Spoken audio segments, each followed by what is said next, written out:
শনিবার মণিপুরে জাতিগত সহিংসতার কারণে বাস্তুচ্যুত মানুষদের সাথে দেখা করেন সুপ্রিম কোর্টের বিচারকদের একটি প্রতিনিধি দল।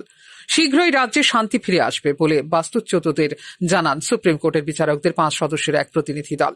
শীর্ষ আদালতের প্রতিনিধি দলের নেতৃত্বে ছিলেন বিচারপতি বি.আর. গাভাই। মণিপুরে শীঘ্রই শান্তি ফিরে আসবে।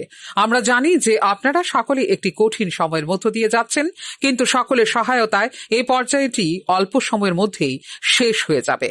সংবিধানের ওপর আস্থা রাখুন।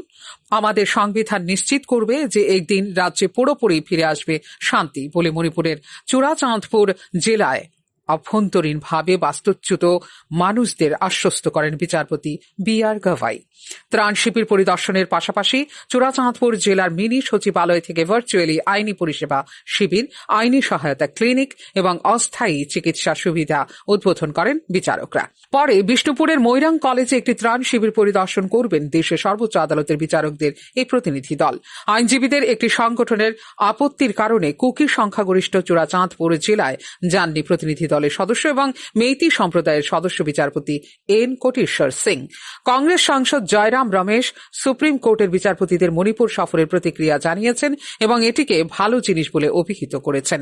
সুপ্রিম কোর্টের বিচারকরা মণিপুরে আছেন, এটা ভালো কথা। মণিপুরে 60,000 মানুষ বাস্তুচ্যুত হয়েছেন এবং শত শত মানুষ নিহত হয়েছেন। সমাজে ভয়ের পরিবেশ রয়েছে। প্রধানমন্ত্রী কেন মণিপুর সফর করেন না? তিনি এর কোনো উত্তর দেন না। কেন এত দেরিতে রাষ্ট্রপতি শাসন জারি করা হয়েছিল এরও কোনো উত্তর নেই বলে এক্ষেত্রে প্রতিক্রিয়া দিয়েছে কংগ্রেস।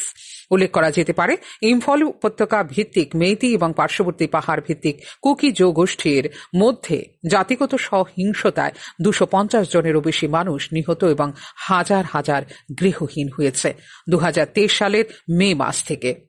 ফিউরো report, news now.